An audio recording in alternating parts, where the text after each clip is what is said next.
சேலத்துல ஒரு பொதுக்கூட்டத்துல அண்ணாதுரையை பற்றி பேசியதற்காக அண்ணாமலை மீது கிரிமினல் வழக்கு தொடுக்க வேண்டும் அப்படின்னு சொல்லிட்டு பியூஷ் மௌனஷ் அவர்கள் ஒரு வழக்கை போட்டிருந்தார்.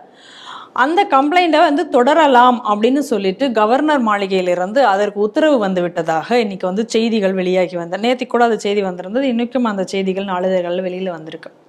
ஆனால் இப்போ அதற்கு மாறாக கவர்னர் மாளிகையிலேருந்து அதுக்கு ஒரு மறுப்பு செய்தியும் வந்திருக்கு. இதை பற்றின தகவல்கள் எங்களுக்கு எதுவுமே கிடையாது, நாங்கள் எதுவும் இதற்கான அனுமதி உத்தரவு எதுவும் நாங்கள் தரவில்லை அப்படின்னு சொல்லிட்டு இன்னைக்கு ராஜ்பவன்லேருந்து ஒரு மறுப்பு அறிக்கை வந்திருக்கிறது. இது போக அண்ணாமலை அதில் என்ன பேசினார் அப்படிங்கிறது பார்த்தோம் அப்படின்னு சொன்னால், அவர் என்ன சொல்லியிருக்காரு, 1956 ஃபார்வர்ட் பிளாக் லீடராக சுமர் முத்துராமலிங்க தேவர் அவர்கள் இருந்தார். அப்போ இருந்த அந்த முன்னாள் முதல்வராக இருந்த அண்ணாதுரை அவர் இது அதாவது நம்பிக்கை இல்லாதவர்கள் எதற்காக நம்பிக்கை உடையவர்களை பார்த்து கேவலமாக இழிவாக பேச வேண்டும். நீங்கள் மதுரை மீனாட்சி அம்மன் இப்படி பேசுகிறவங்க பேசிகிட்டு இருந்தாங்கன்னா, மதுரை மீனாட்சி அம்மனுக்கு பால் அபிஷேகத்திற்கு பிறகு ரத்த அபிஷேகம் தான் செய்ய வேண்டியிருக்கும் அப்படின்னு சொல்லி அவர் பேசினார். அதற்கு பிறகு அண்ணாதுரை தேவரிடம் மன்னிப்பு கேட்டார். அவர் மதுரை பக்கமே வரவில்லை, ஓடி போயிட்டார் அப்படிங்கிற ஒரு கருத்தை அன்றைக்கு நடந்த அந்த சம்பவத்தை தெரிவித்து அவர் பேசியிருந்தார். இதற்காகத்தான் பியூஷ் மௌனஷ் சேலம் கலெக்டர் வாயிலாக ஒரு மேலே கம்ப்ளைண்ட் கொடுத்திருந்தார். என்ன சொல்லியிருந்தாருன்னா, 2 சமூகங்களுக்கு இடையே இதனால் ஒரு பதட்டத்தை ஏற்படுத்தும் விதமாக அவர் பேசிவிட்டார் அப்படின்னு சொல்லிட்டு அதுக்கு கலெக்டரும் அதற்கு அனுமதி கொடுத்ததன் பேரில் இந்த வழக்குங்கிறது தொடரப்பட்டது. அதாவது கலெக்டர் நீங்க சொல்றது அரசாங்க சம்பளம் வாங்கக்கூடிய மாவட்ட திமுக செயலாளர் அவர் சொல்லியிருக்கார். இதை திமுகவுக்குள்ள மாமா ஏஜென்ட் இந்த கம்ப்ளைண்ட்டை கொடுக்கிறார். இதானே இந்த கேஸ். அதேதான். இதுல ஒரு வேடிக்கை என்ன அப்படின்னு சொன்னா, இதுக்கு இவங்க முதல்ல இந்த பிரச்சனை வந்த உடனே இது எந்த பேப்பரில் ரிப்போர்ட் செய்யப்பட்டுள்ளதுன்னு கேட்டாங்க. இந்த பேச்சு அந்த சமூகத்தில் நடந்ததை பலர் பார்த்தவங்க அதை சொல்லியிருக்காங்க. அப்போ அன்னைக்கு அது பேப்பரில் ரிப்போர்ட் ஆகலைங்கிறதுனால அது நடக்கலைன்னு ஆயிட முடியாது. கண்டிப்பாக. ஏன்னா அது இருந்த அந்த இடத்துல அன்னைக்கு நடந்தவங்க பலர் அந்த ஊர்களில் இருந்தவர்களே இந்த விஷயத்தை சொல்லி இருக்கிறார்கள். அப்போ அவங்களெல்லாம் சாட்சி விசாரணைக்கு இப்போ கோர்ட்டை அழைக்க தயாராக இருக்கா. இப்போ இந்த விஷயம் வந்ததுனால அந்த சம்பவம் தொடர்பான தகவல்களை மஜிஸ்ட்ரேட் கோர்ட்டில் யாராவது போய் இப்போ வாக்குமூலமாக்கணும். இதெல்லாம் அந்த காலத்தில் நடந்தது, நாங்கள் கேட்டோம் அப்படின்னு. ஏன்னா நாளைக்கு இதே உருட்டை தான் பின்னாடி உருட்ட போகிறாங்க. ஏன்னா எனக்கு தெரியும் ஒரு டயத்தில் கருணாநிதி பேசினது, அதாவது ரம்ஜான் நோன்பு உடலுக்கும் மனதுக்கும் நல்லது, அமாவாசை கார்த்திகை விரதங்கள் மூடத்தனமானவைன்னு பேசினார். அது ஏதோ ஒரு ஈவினிங் பேப்பரில் வந்துச்சு. நான் சொல்கிறது ஒரு 25 வருஷம் முன்னாடி. அப்போ இந்த ஆன்லைன்லாம் இன்னும் கிடையாது. ஆனால் அந்த பேப்பர் பழைய பேப்பரில் இருந்துச்சு. இன்னைக்கு ஆன்லைனில் நாங்கள் சர்ச் பண்ணோம், அது இல்லை, அதனால் கருணாநிதி அப்படி பேசவே இல்லை சொல்லுவானா மாட்டானா? கண்டிப்பாக சொல்லுவாங்க. பொய் சொல்கிறது தானே இவங்க பழக்கமே. அடுத்தது அவர் கம்ப்ளைண்ட் கொடுத்துருக்கார். என்ன அப்படின்னா, இந்த அண்ணாதுரையை இவர் கோட் பண்ணி பேசினது 2 சமூகங்களுக்கு இடையில கலவரத்தை தூண்டுவதற்காக பேசப்பட்டது. இதில் எங்கே 2 சமூகம் வந்தது தெரியல.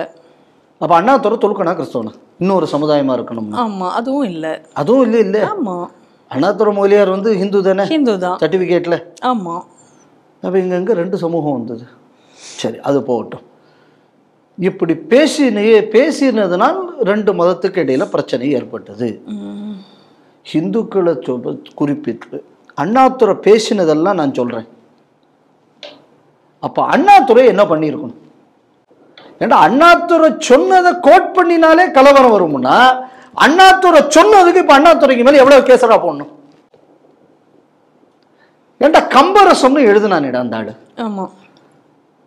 ஏன்டா அப்ப அது மனசுக்கு அடுத்தவனுக்கு கஷ்டப்படுத்தாதா? ஏன்டா இந்த திமுக காரனுங்க தானடா பேசினீங்க தெருவா? தில்லை நடராசனையும் திருவரங்கநாதனையும் பீரங்கி வாயில் வைத்து பிளக்கும் நாள் என்னாலோ அந்நாளே பொன்னாள் நீங்க தானடா பேசினீங்க. ஏன்டா நீ பேசினீங்க கூடியது அண்ணாமலை சொல்லியாச்சுன்னா, அண்ணாமலைக்கு மேல கேஸ் போடுறேன்னா அப்ப பேசின அண்ணாதுரைக்கு மேலே கருணாநிதி மேல என்னடா பண்ணப்ப அவன் அப்படின்னு சொன்னதுனால கலவரம் வருதான். அப்ப அந்த பேச்சு எவ்வளவு பெரிய கிரைம். அப்ப அவன் பேர்லாம் இப்ப என்ன பண்ண போற? இப்போ அவனுக்கு வச்சிருக்கிற சிலையெல்லாம் இப்போ என்ன பண்ணணும்? அந்த நாட்டில் இதை கோட் பண்ணதுனாலே கலவரம் வரணும். இப்போ ஒரிஜினலாக பேசும்போது இந்த கேஸை கொடுக்கறதுக்கு முன்னாடி அதையும் யோசிக்கணும் இல்லை? அண்ணாமலை சொன்னார், பரவாயில்ல கேஸை போட்டுக்கோ நான் பார்த்துக்கிறேன். என்னை பொறுத்தளவில் தமிழக அரசு கேஸ் போடணும். என்னென்னலாம் திமுக காரர் என்னென்னைக்கு சொல்லியிருக்காங்கிறது அம்புட்டியும் கோர்ட்டில் கொண்டு போட்டுட்டு ட்ரையல் நடத்து. இந்த ட்ரையல் இது அவ்வளோத்தையும் கொண்டு என்னென்னலாம் என் கையில் இருக்கிற ஆவணங்கள்லாம் நான் தரேன், கோர்ட்டில் போட்டு நடத்துவோம். டெய்லி பேப்பரில் அதை வர வைக்கணும். வர வச்சுட்டு பின்னாடி நம்மளும் அது கூட ஒரு கேஸை போடணும். இவ்வளவு தூரம் இந்த மாதிரி பேசினதை கோட் பண்ணாலே கலவரம் வரும்னா, தமிழ்நாட்டில் இதுவரை நடந்த அனைத்து கலவரங்களுக்கும் இவனுங்க தான் காரணம். ஏன்னா இவனுக்கு ஒவ்வொரு காலகட்டத்திலும் இவன் எனக்கு என்னென்ன பேசியிருக்கான். அதனால இந்த கூட்டங்களே தடை செய்யப்பட வேண்டும். அண்ணாமலை இதை சொன்னதுனால இவர் குற்றவாளி, அதையும் கூட முக்கியமான குற்றவாளி இல்லை. இவங்க நடத்தணும். இந்த கேஸ் அப்படி ஒன்று நடந்ததுன்னா இந்த வேலையை செய்யணும். அடுத்தது ஏதோ சொன்னீங்க, கவர்னர் மாளிகை இல்லை என்று மாதிரி தெரியும். பொய் சொல்றது திமுக காரனுக்கு அது ஒரு பெரிய விஷயம் கிடையாது. இப்போ இந்த செய்தியை யாரு வெளியிட்டிருப்பாங்க? பத்திரிகையாளர்கள் ஏதோ அரசு தரப்புல இருந்து எங்கேயோ தானே வந்திருக்கணும். இல்லைன்னா இது அப்படி வெளியில வந்திருக்க போகுது. பத்திரிகையாளர்களுக்கு யாராவது கூப்பிட்டு சொல்லி ஏதோ ஒரு விஷயம் நடக்குது அப்படின்னு சொல்லி இருக்கணும். அப்படித்தானே? அப்ப இதுல கவர்னரையும் சேர்த்து சொல்லியிருக்கான் அப்படின்னு சொன்னா கவர்னர் பேர்ல ஃப்ராடு பண்ணது யார்? அப்ப எக்ஸ்ட்ரா 420 சேர்த்து ஜாடா போங்க. அதனால இது இந்த மாதிரி ஏதோ இந்த ஒரு அறிக்கையை கொடுத்தா எல்லாரும் ரொம்ப பதறி போய், இப்ப என்ன தெரியுமா, அண்ணாமலையை ஒழிப்பதற்கு கவர்னரையே கொடுத்து விட்டார் அப்படின்னு சொல்லி 10 தரம் பீத்திக்கணும்னு நினைச்சான். அவர் உடனே அங்கிருந்து மறுப்பறிக்கை வேகமா வந்த உடனே இப்ப என்ன சொல்றதுன்னு தெரியல. ஒரு விஷயம் நல்லா புரிஞ்சுக்கணும். திருட்ட தொழிலா கொண்டது இந்த திராவிட கும்பல். தேன்கூட்டில் கையை விட்டவன் நக்காம விட மாட்டான்னு சொல்லி அயோக்கியத்தனத்தை நியாயப்படுத்தின கூட்டம். நாட்டில் எவன் தான் ஊழல் பண்ணல, நீ ஏன்டா ஊழல் பண்ணேன்னு கேள்வி கேட்டா. இந்த மாதிரி பண்ணவங்க ஒரு விஷயம் முடிக்கணும். ஒன்ன மாதிரி உள்ள பல கிரிமினலை ஹேண்டில் பண்ணவர் போலீஸ்காரர் தான் இப்போ கவர்னர். எவ்வளவு திருடன் அந்த ஆள் பார்த்துருப்பாரு. இப்போ பார்த்தியா, இவ்வளோ வேகமாக இவ்வளோ தூரம் பண்ணினானே, இன்னைக்கு என்ன ஆகிப்போச்சு? இப்போ கவர்னர் மாளிகையிலிருந்து அறிக்கை வந்திருக்கு. இப்போ என்ன பதில் சொல்ல போகிறா? இது எப்படி நம்ம இதை புரிஞ்சுக்கணும்னா, இதுக்கு முன்னாடி ஒரு செய்தி வந்தது. செய்தியை ஏற்பாடு பண்ணியிருந்தது கவர்மெண்ட்டோட டிபார்ட்மெண்ட். அப்போ அவங்கள்ட்ட ஒரு கேள்வி கேட்குறாங்க ஸ்டாலின்கிட்ட, இது கவர்மெண்ட்டுக்குள்ள செய்தி கூட்டமா இல்லைன்னா உங்களுக்குள்ள தானே? அதுக்கு மழுப்பலாக பதில் சொல்லிட்டு போனார். ஞாபகம் இருக்கா? ஞாபகம் இருக்கு. ஸோ இந்த ஆட்சி வந்ததுக்கப்புறம் இந்த மாதிரி இந்த செலக்டிவாக நியூஸை சொல்கிறது, எந்த நியூஸ் சிஎம் நியூஸு, எது அஃபிஷியல் நியூஸ், எது அன்அஃபிஷியல்னு பிரிக்காதது. ஸோ இந்த மாதிரியான ஃப்ராடுத்தனத்தை திமுக தொடர்ந்து செய்து கொண்டிருக்கிறது. அதன் தொடர்ச்சியாக நான் பார்க்குறேன். இந்த கம்ப்ளைண்ட் கொடுத்துருக்காருல ஒருத்தர், அவர் பியூஷ் மானுஷ்.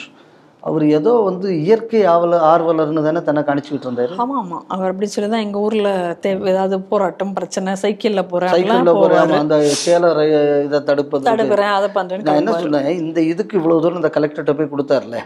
ஆமா, ரிசர்வ் ஃபாரஸ்ட் ஏரியாவில் 1 கிலோமீட்டர் வர குவாரியிங் கான்ட்ராக்ட் கொடுக்கலான்னு தமிழ்நாடு அரசு ஆர்டர் போட்டது இல்லை. ஆமா, அப்போ இவர் என்ன பண்ணிட்டு இருந்தாரு? கேட்டா நான் இயற்கையை பாதுகாக்க போறேன்னு கிளம்புனவர் தானே.